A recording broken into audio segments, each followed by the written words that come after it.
இன்னைக்கு டேஸ்டியான ஒரு ரெசிபி பண்ண போகிறேன். உங்களுக்கு கடச்சக்கை கிடைச்சதுன்னா கண்டிப்பாக இந்த மாதிரி ஒரு வாட்டி செஞ்சு பாருங்க. ரொம்ப சுவையாக இருக்கும். இந்த டேஸ்டியான வறுத்தரைச்ச கடச்சக்கை கறி எப்படி செய்கிறதுன்னு இந்த வீடியோவில் பார்க்கலாம். ஃபர்ஸ்ட் இதுக்கு தேவையான தேங்காய் வறுக்கலாம். ஒரு கடாயில் கொஞ்சம் எண்ணெய் ஊற்றி 1 கப் துருவின தேங்காய் வறுக்க போகிறேன்.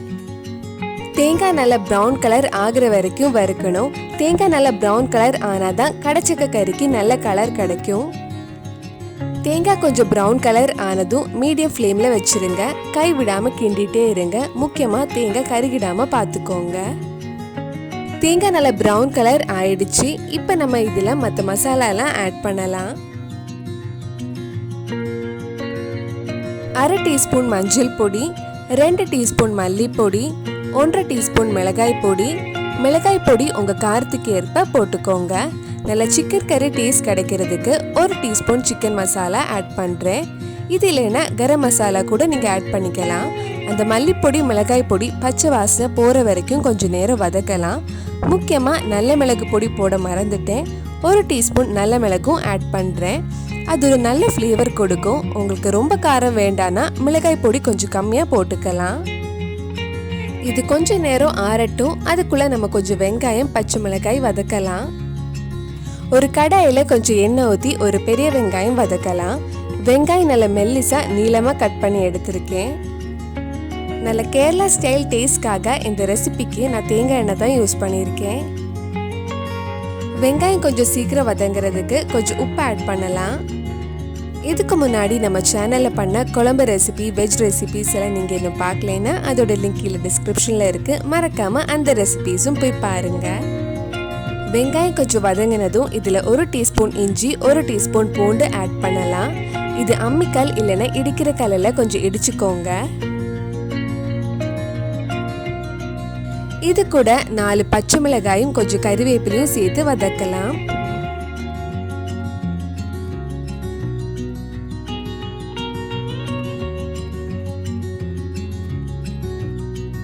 கடச்சக்கை இந்த மாதிரி மீடியம் ஷேப்பில் கட் பண்ணி வச்சுருக்கேன். கட் பண்ணதுக்கப்புறம் தண்ணியில் போட்டு வச்சுக்கோங்க, இல்லைன்னா சக்கை கருப்பாயிடும். வெங்காயம் பச்சை மிளகாய் நல்லா வதங்கி நல்லா சாஃப்ட் ஆனதும் நம்ம கட் பண்ணி வச்சுருக்கிற கடச்சக்கை இதில் ஆட் பண்ணலாம்.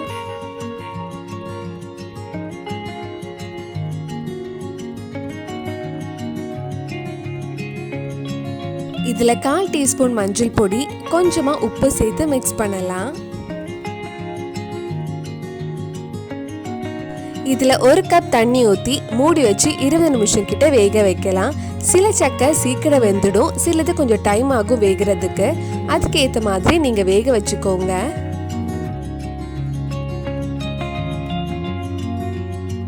சக்கை வேகிறதுக்குள்ள நம்ம வறுத்து வச்ச தேங்காய் மிக்சியில் அரைக்கலாம். அரைக்கும் போது தண்ணி எதுவும் ஊற்ற வேண்டாம். தண்ணி எதுவும் ஊற்றாமலே அந்த தேங்காயில் இருக்கிற எண்ணெயெல்லாம் அரைஞ்சி நல்லா ஸ்மூத்தாக வந்திருக்கு. இப்போ 20 நிமிஷம் கிட்ட ஆயிடுச்சு. சக்கை வெந்துடுச்சான்னு பார்க்கலாம். சக்கை நல்லா வெந்திருக்கு.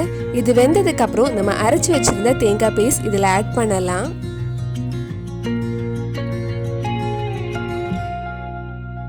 தேங்காய் அரைச்ச மிக்சி ஜாரில் 1 கப் தண்ணி எடுத்து இதில் ஊற்றுறேன்.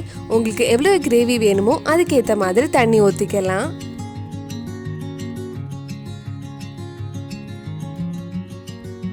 இது ஒரு வாட்டி நல்லா மிக்ஸ் பண்ணிக்கோங்க. தேவைப்பட்டால் தண்ணி ஊற்றலாம். நான் மறுபடியும் 1 கப் தண்ணி ஆட் பண்ணியிருக்கேன். இது நல்லா மிக்ஸ் பண்ணதுக்கப்புறம் கொஞ்சம் நேரம் மூடி வச்சு கொதிக்க வைக்கலாம். டேஸ்ட் பார்த்துட்டு தேவைப்பட்டால் கொஞ்சம் உப்பு ஆட் பண்ணிக்கோங்க.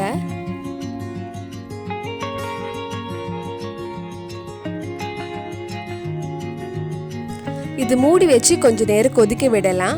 நல்லா கொதிச்சதுக்கப்புறம் ஆஃப் பண்ணுங்க. ஓப்பன் பண்ணும்போதே நல்ல வாசனை வருது. இப்போ குழம்பு கொஞ்சம் திக்காயிடுச்சு. இது ஆறினதுக்கப்புறம் இன்னும் கொஞ்சம் கெட்டி ஆகிடும். உங்களுக்கு எந்த கன்சிஸ்டன்சியில் குழம்பு வேணுமோ அந்த கன்சிஸ்டன்சி வந்ததும் நீங்கள் ஆஃப் பண்ணலாம்.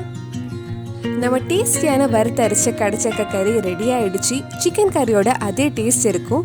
இது ஒரு வெஜ் சிக்கன் கறி கூட சொல்லலாம். ஸோ கண்டிப்பாக நீங்களும் இந்த சுவையான கடச்சக்க கறி உங்கள் வீட்லேயும் செஞ்சு பாருங்கள். பிடிச்சிருந்தா இந்த வீடியோவை லைக் பண்ணுங்கள், உங்கள் ஃப்ரெண்ட்ஸ் அண்ட் ஃபேமிலிக்கு ஷேர் பண்ணுங்கள். வேறு என்னெல்லாம் ரெசிபீஸ் நம்ம சேனலில் ட்ரை பண்ணலான்னு கீழே கமெண்ட் பாக்ஸில் சொல்லுங்கள்.